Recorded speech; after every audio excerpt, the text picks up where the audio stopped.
rule 8 उपधारा 4 section 4 एवं एथिरे लिखा जाइछि लैंड एलोकेटेड फॉर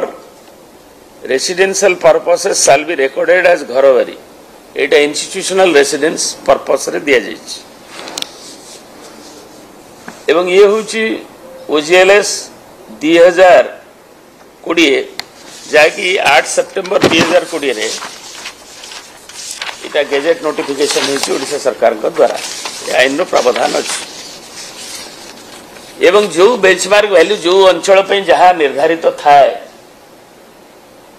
ताकू दिया जाए जमती खराबड़ नगर रे तार दाम बेंचमार्क वैल्यू जहां से अनुसार ताकू बीजेपी ऑफिस को टंका नोटिस दे जाइछि एलाउ करा जाइछि एठी गंगानगर रे बेंचमार्क वैल्यू जहां से बेंचमार्क वैल्यू रु कम निया जाई नाही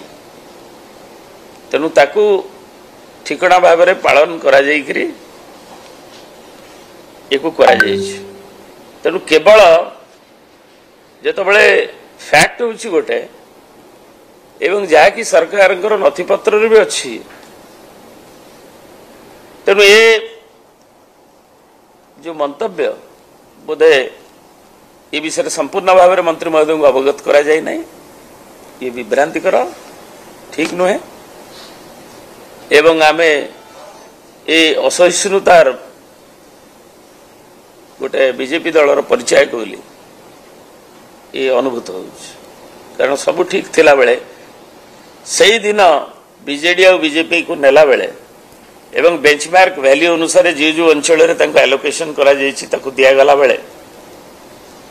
एवं जो प्लॉट गुड़िक अच्छी 4टी प्लॉट 2टी क्वार्टर एवं तार जो उपगली कंजर्वेंसी लेन एवं तार रेलिवेंस नेला पर एवं ताकू सब विचार करी पुणी सरकार नहीं ताकू विचार करी आमर बीएमसी और बीडीए ताकू भी अनुमोदन देइछन्ति एवं चीफ सेक्रेटरी को मीटिंग रे भी ताकू निया जाइछि एवं सेतरे किछि आईनगत असंगति नाही बरं सरकार से मूल्य बैठ सरकार पाखे कि एथर सर्वसाधारण किसी असुविधा ही नहीं